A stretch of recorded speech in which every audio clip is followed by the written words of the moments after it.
this week at Twisted Oz with Jerry Ottaway and Todd and Leanne from Lincoln, Nebraska area. Jerry, what do we have today? We've got a 1918 Henderson 4-cylinder inline 4, and this was the first year that Schwinn Bicycle Company had bought Henderson.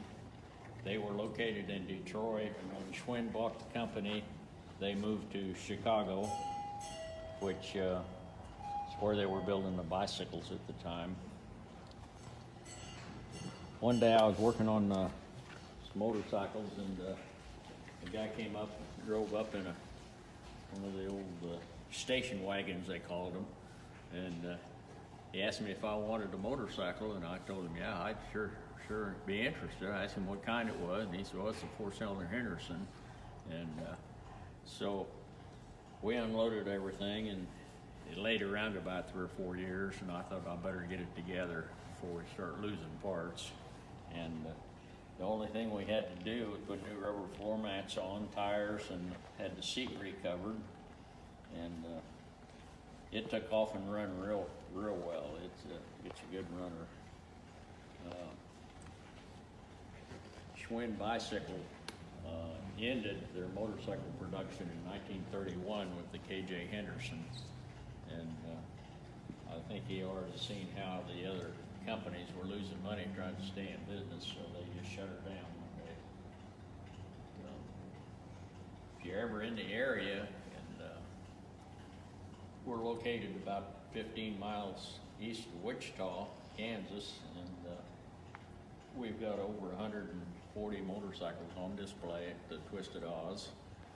We have 43 different brands of motorcycles, and we have over 40-some motorcycles that's over 100 years old. So it's a good museum. We get a lot of out-of-towners too, and they're from Lincoln telling us. You got any questions or anything? Oh, can you explain what the 2 different levers, they do? The one lever is your gear shift, and then you've got a foot clutch, and then you have one lever for your clutch, so you can use your foot or the lever as a clutch. Okay. But, and it works real good. On the other side is your foot brake, and does not have any front wheel brake. They It came out in what, like 1928 with the front brakes on most bikes? on most bikes, yeah. Yeah, your KJ Hendersons, I was trying to think when they come out. I really don't know. They were about late 28, 20s, 29. Late 20s, yeah. They come out. So, Now, did you guys repaint this, Jerry, or is this original paint? this motorcycle was covered with a dirt rust looking thing, and a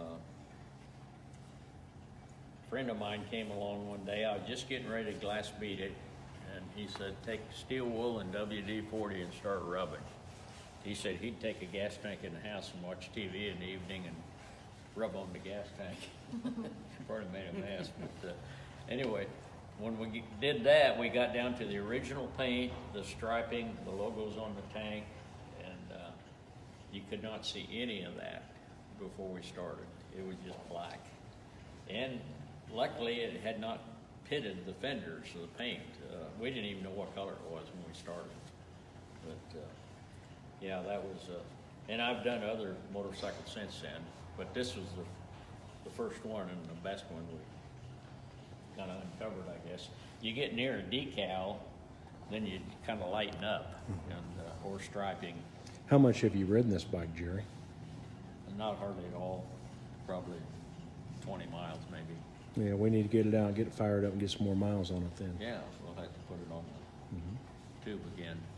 That'll work. Show everybody how it runs. Well, guys, thank you very much I hope you've enjoyed your trip to Twisted Oz, and thank you for coming down and joining us today. Jerry, we'll see you next week. Thanks, Jerry. Okay, Have thank a great you. day.